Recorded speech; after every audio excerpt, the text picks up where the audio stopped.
3 years, including completing the 100-kilometre Waikato Expressway between Mercer and Cambridge. Around 70% of all freight in New Zealand currently goes by road, and around 84% of people across the country go to work by car, truck or motorbike. And so obviously we need good roads to grow and compete. But there's a catch. Fuel taxes will be increased right across the country. An extra 3 cents a litre in fuel tax will be added from October this year. Then an additional 3 cents a litre tax cuts in from next year. And almost half of the $1 billion extra for highways comes from raiding other aspects of the transport budget. Some of that is cutting administrative costs, but it also includes cutting back on public transport initiatives, including walking and cycling programs. They're embracing the dinosaur economy, the fossil fuel economy, which is the old economy. Barack Obama is not spending all his money on new motorway projects, it's on new energy, clean energy, green projects, because that's the economy of the future. The government will go ahead with new electric trains for Auckland and new passenger trains for Wellington, but will scrap the regional fuel tax that was going to pay for that. That means the 9.5 cents a litre that Auckland drivers were going to have to pay as a regional fuel tax has been cancelled. Instead, the whole country will have to pay for Auckland's trains out of their taxes, and Kiwi Rail will run the service. Don't like it one little bit. Auckland should pay for their own stuff. That's pretty ridiculous. Like, come on. I can't see the fairness in that. We think it's fair, if we're not going to proceed with regional fuel taxes, to have smaller increases across the country, which at the end of the day goes into the fund and will be available for projects across the country. And National's not apologising for making roading projects a top priority. Well, earlier this evening I talked to Chris Kisling, Professor of Transport Studies at Lincoln University. I asked him if he thought the government's transport plans were a good idea. No, I don't think it's overall a good thing because it's not balanced. We're putting a lot of effort into roads. I heard the Minister say that 84% of people go to work by motor car. Most of that 84% are going in a single car as a driver. It is not really efficient use of road space, and we need to look to better ways of utilising that road space. If this government is hell-bent on putting its money into roads over public transport, walking and cycling, then that road corridor needs to be used other than just for the private motorist and freight transport. It appears we are running in the opposite direction to what the rest of the world appears to be doing. Russell Norman, co-leader of the Greens, and they're saying that the US is looking at the green view of things, and that's the economy of the future. Are we just going backwards? We are looking to do what we have done in the past and fund our road transport system, thinking that is the means of us being able to access all the activities we need to access, and we don't need the other forms of transport. We forget about the health benefits of the other forms of transport.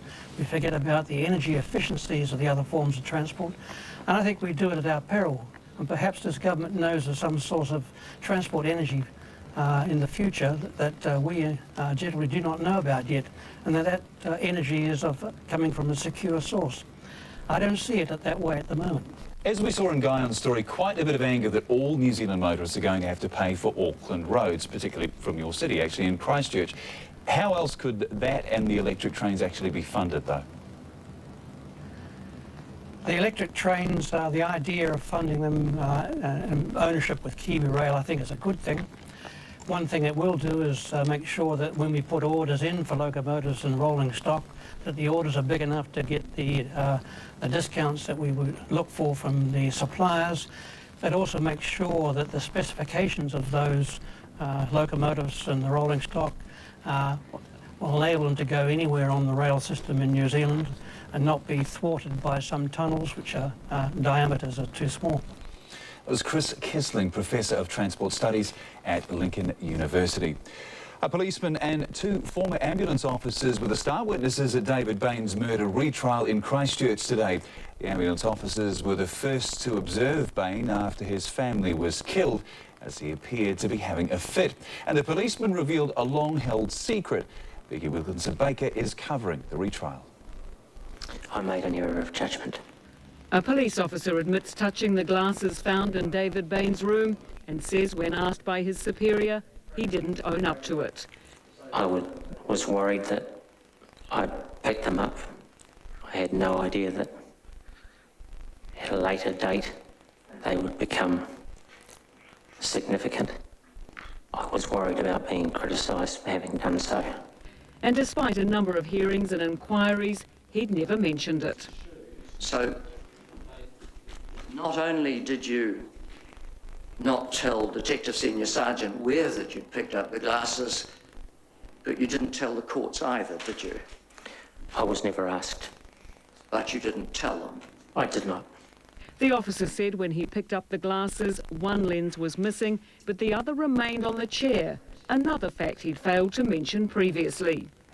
Not once in that period did you record the lens on the chair? I did not.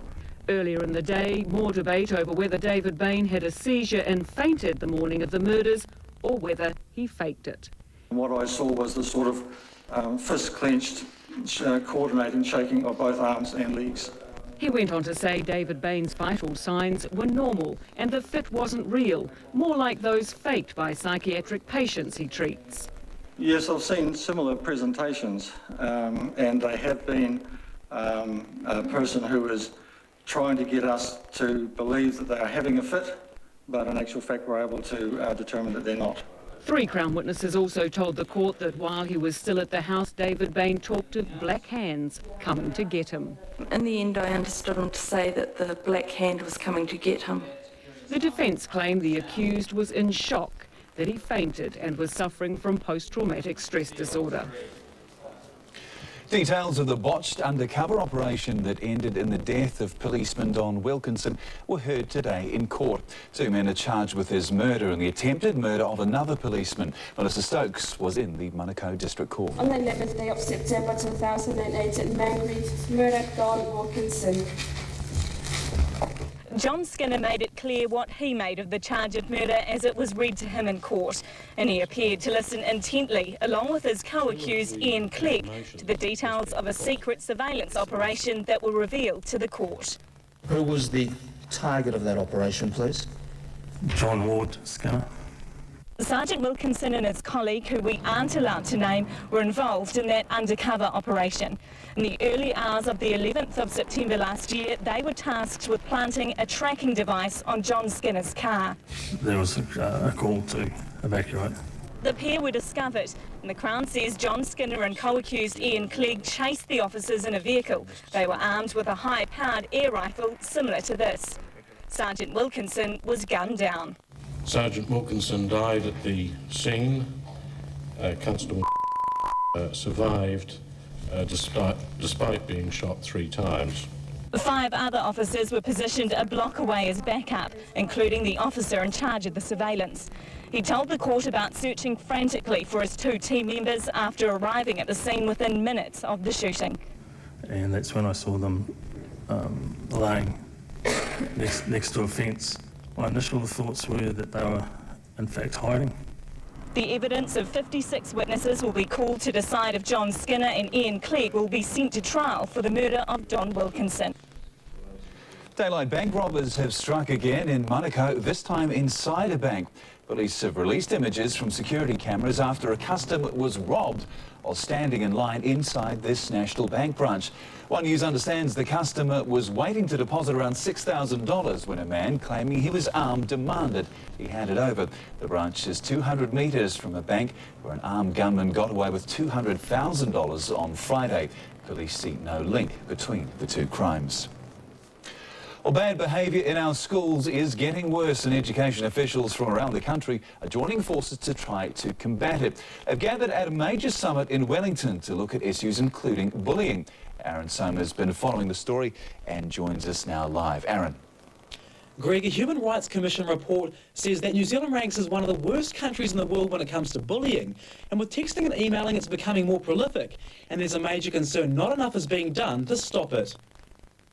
The summit's controlled and everyone's well behaved, but in the schoolyard things are different. Often now text bullying is quite prominent now. Generally the ugly people get picked on. They do it a lot over the websites like Bebo and Facebook now, I think. And that's what officials hope to banish, bullying in schools and the rise of bad behaviour. We know from the statistics that the greatest level of violence, for example, occurs in children aged 5 to 7. The Human Rights Commission has released a report showing just how bad things are.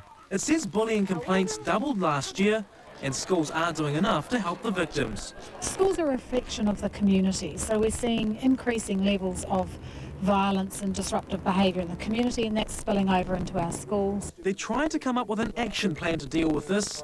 The Primary Schools Union says everyone needs to work together to achieve that. An action plan that one assists the school in its own setting and then gets the supports in and around the child who is disruptive. One victim of bullying was Daniel Gillies. He had a bubbly personality and a positive outlook.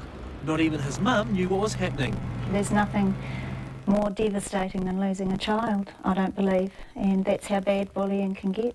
It's believed he took his own life. Helen Elgar says bullying is a community problem and is speaking out to try and help avert another tragedy. We can't help Daniel, but we can help all of the little children that are coming up now. And Daniel's a reminder of just how bad things can get. Well, Aaron, the summit finishes tomorrow. How do education officials suggest they tackle bullying and bad behaviour? Well, the Education Minister says this isn't a talk fest. She hopes officials will come up with what she calls a cross-sector action plan as to how these kinds of things can be dealt with. There are representatives there from the Ministries of Social Development and Health, as well as officials from Child, Youth and Family. So it's hoped they have valuable input into what schools can do to help combat these problems. All right, thanks for that. Aaron Soma live from Wellington.